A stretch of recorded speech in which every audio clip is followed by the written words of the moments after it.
Когда мы повесили жалюзи в августе, которые отражают как символизм христианства, так и наше отношение к происходящему, бело-красно-белые. В декабре приехал участковый, по крайней мере, он так представился, документы не хотел показывать, говорит, что это флаг.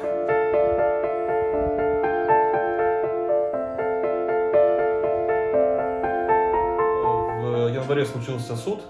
С первого раза судья не смог разобраться, там мы много всяких доказательств привели, бумаг, аргументов.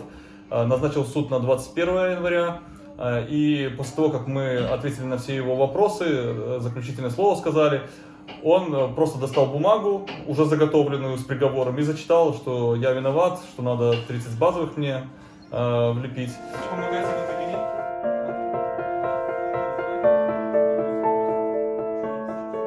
И тут 2 февраля звонок из школы, на вас пришла бумага, начато социальное расследование. В бумаге, которая там пришла в школы и в колледж, было ясно написано, что отец сейчас проходит по административной статье 23.3.4, и так как это может негативно сказаться на семье, я не знаю, каким образом это негативно сказывается на семье, я думаю, что негативно сказывается на семье то, как они издеваются над нами. Поэтому проведите профилактические мероприятия. Эта бумага у меня есть.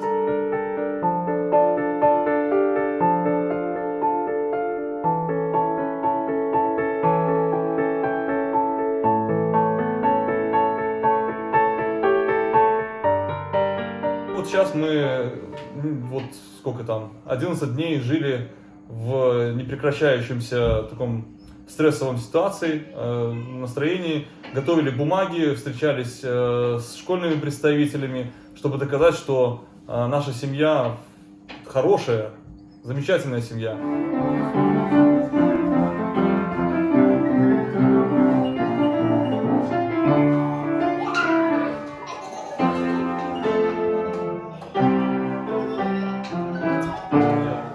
7 детей у нас, у всех есть место, где спать, где есть, где заниматься. Наши дети занимаются различными кружками помимо школы. Наши дети посещают церковь и участвуют там и в воскресной школе, и в подростковых, молодежных моментах. Оказывалось давление на моих детей, по крайней мере на старшего, сразу же он был вызван зам по воспитательной части и идеологии. И около часа его реально прорабатывали, давили на него, задавали разные вопросы, очень личные по нашей семье.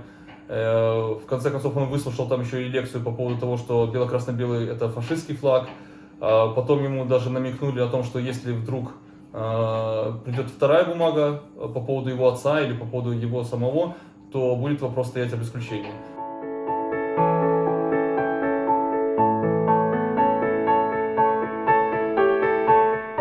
Совет профилактики нас вызвали, мы привели своих друзей, родственников, озвучили, что все бумажки, которые они собрали, ни одной негативной бумаги не было, ни одного негативного отзыва на нашей семье не было представлено.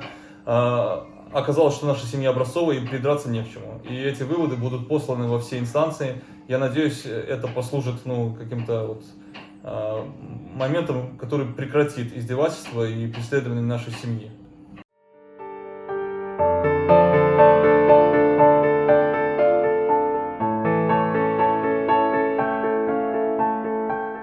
И моя позиция по поводу жалюзи, по поводу всего того, что происходит, это позиция христианина, который считает, что в нашей стране должна царить свобода, справедливость, любовь, что те символы, которые сейчас висят на моем окне, демонстрируют прежде всего мое христианское отношение к тому, что сделал Иисус Христос на кресте. Он умер за мои грехи, пролил кровь, красный цвет, и сейчас у нас есть возможность быть перед Ним святыми и чистыми, как снег, как белый цвет.